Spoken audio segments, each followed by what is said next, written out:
for Pecco Bagnaia. Successive pole position. Oh! In the space of about half an hour. Oh no! It's game over! Fabio Quartararo! Someone has gone down. Across the bit of late has Jack Miller. But what a way this could come. World champion today. He'll have to do it the hard way. The Frenchman starts way back for Q2. Bagnaia goes through. Lecuona's here from the crowd. They're excited then. Too many. Every lap is Crypto GP, but particularly welcome to Silverstone. A 15-minute Q1. Oh wow! No way! Celli. Oh! Superman! Oh wow! Wow! I am Pecco Bagnaia. If you like our content, like and subscribe.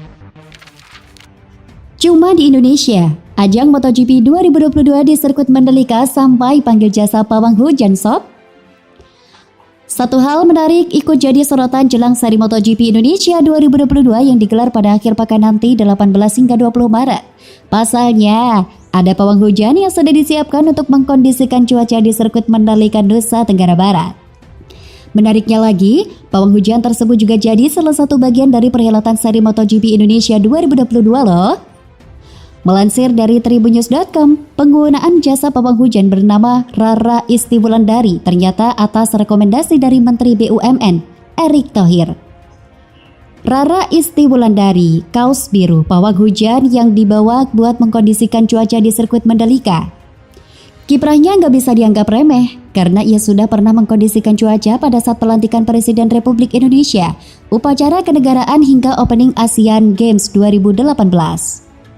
Sekarang, jasa Rara digunakan lagi untuk membantu melancarkan perhelatan seri kedua MotoGP 2022 di sirkuit Mandalika nanti. Sejauh ini sudah cukup berhasil mulai dari tes pramusim MotoGP 2022 hingga pengaspalan ulang. Semoga bisa sampai agenda utama mendatang, katanya. Ia menambahkan, para wisatawan asing juga cukup senang melihat keberadaan pawang hujan. Mengingat, pawang hujan jadi kearifan lokal Indonesia yang tak ada di negara asal para wisatawan asing. Bahkan mereka menyebut saya sebagai The Prayer Power atau The Prayer Pawang, cerita Rara.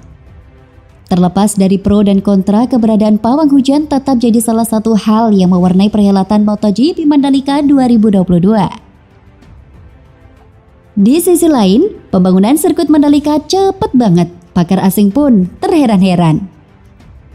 Sirkuit Pertamina Mandalika bakal menjadi saksi sejarah bakal digelarnya lagi ajang balap MotoGP di Indonesia setelah 25 tahun absen.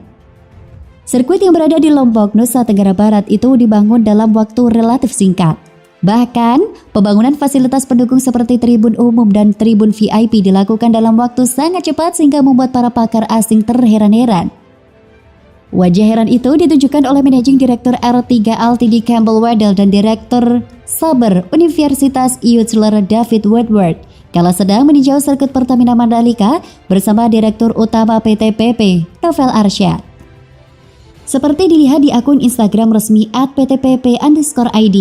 Awalnya, Direktur Utama PT PP Novel Arsyad menjelaskan bahwa fasilitas pendukung sirkuit Mandalika sudah disiapkan semuanya, mulai dari grandstand atau tribun untuk penonton umum, VIP Village, termasuk juga pembangunan fasilitas di Bukit 360 sirkuit Mandalika. Menjawab pernyataan Novel Arsyad, Campbell pun merasa terkesan dengan cepatnya pembangunan fasilitas pendukung di sirkuit Mandalika yang awalnya menurut dia sangat mustahil diselesaikan dalam waktu singkat. Saya katakan, saya tidak berpikir bahwa bangunan-bangunan itu akan selesai. Tapi 2 hari yang lalu kemudian saya rasanya seperti wow, itu sangat mengesankan. Sangat mengesankan. Semua itu seperti berubah dalam waktu semalam, ujar Campbell. Sebagai informasi, pembangunan sirkuit Pertamina Mandalika bisa dikatakan relatif cepat. Dimulai sejak akhir 2019, pembangunan sirkuit Mandalika terus dikebut di tengah pandemi virus corona hingga akhirnya bisa digunakan menggelar balap perdana WSBK dan ATC pada akhir 2021 lalu. Beberapa proyek pembangunan seperti pedok dan VIP Village memang dilakukan dengan waktu relatif cepat.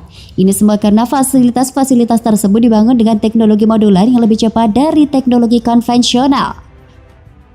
Sementara itu, untuk pembangunan lintasan utama yang digunakan untuk balap tetap dilakukan dengan hati-hati dan sesuai standar operasional prosedur serta mendapatkan persetujuan dari FIM dan Dorna Sport. Khusus untuk trek utama ini telah dilakukan pengaspalan mulai dari tikungan ke-17 hingga tikungan ke-5. Proses pengaspalan ulang ini pun berhasil dikerjakan sesuai target sehingga bisa untuk menggelar MotoGP 18 hingga 20 Maret 2022.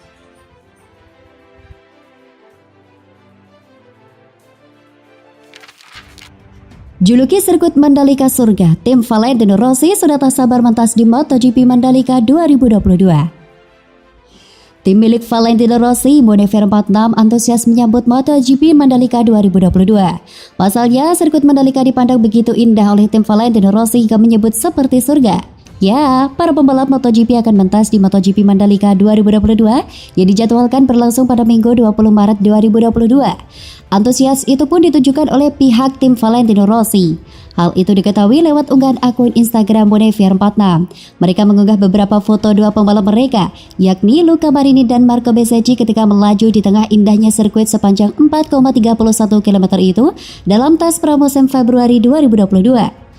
Lalu terlihat keterangan foto yang ditulis dalam bahasa Indonesia. Tim asal Italia itu mengaku tak sabar untuk kembali bertarung di Mandalika. Bahkan mereka menyebut sirkuit yang berlokasi di Lombok, Nusa Tenggara Barat itu bagaikan sebuah surga karena menyuguhkan pemandangan alam yang memukau. Tak sabar bertarung lagi di surga. Tulis keterangan foto di Instagram @VR46racingteam.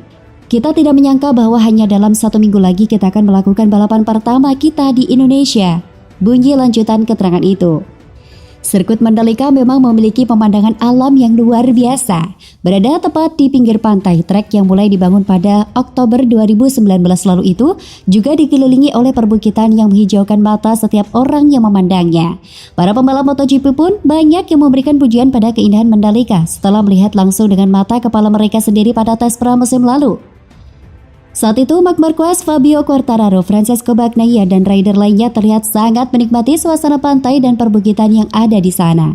Namun, sebelum terbang ke Lombok, sebagian besar bintang MotoGP akan terlebih dulu singgah di Jakarta, termasuk Marini dan Bezzecchi.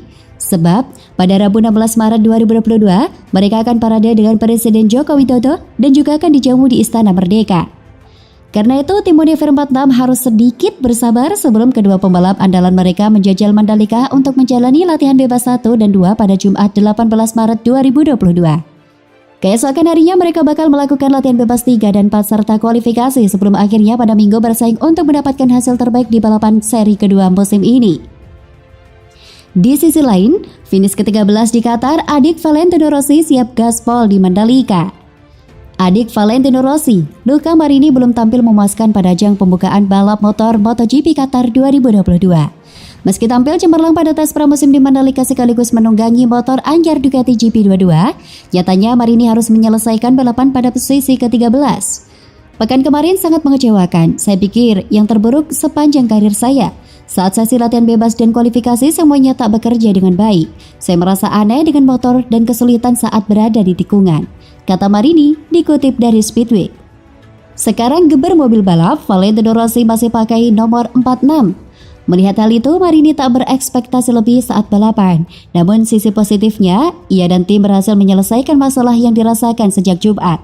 Kami melakukan ubahan dan saya merasakan kembali normal saat balapan. Saya merasa mengendarai motor kembali seperti saat di Indonesia, itu yang terpenting, ungkap pembalap berusia 24 tahun itu.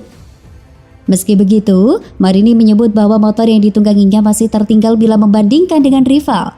Terlebih kalau bicara soal elektronik motor, menurutnya ada sesuatu hal yang hilang dan harus segera diperbaiki.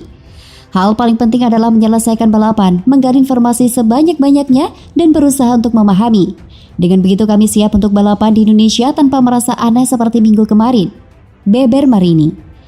Perjalanan Marini pada musim balapan MotoGP 2022 tentu masih panjang. Baik Marini maupun tim Monever 46 Racing Team yang dinaunginya optimis bisa berdiri di podium. Terpenting, Marini dan tim harus bisa menemukan setelan terbaik dan memecahkan masalah terkait elektronikan motor. Sangat jelas kami harus bekerja. Ini merupakan motor baru dan saya tahu Ducati telah melakukan hal terbaik dari tahun lalu agar bisa memiliki motor terbaik di lintasan. Saya percaya kami bisa melakukannya. Kami hanya harus bekerja dan tetap tenang. Balapan masih panjang, ujarnya. Kami akan berada di depan. Pembalap lain sangat cepat, tapi saya merasa lebih kuat dibandingkan tahun lalu. Saya hanya butuh akhir pekan yang normal dari Jumat sampai Minggu seperti yang lain, pungkas Marini.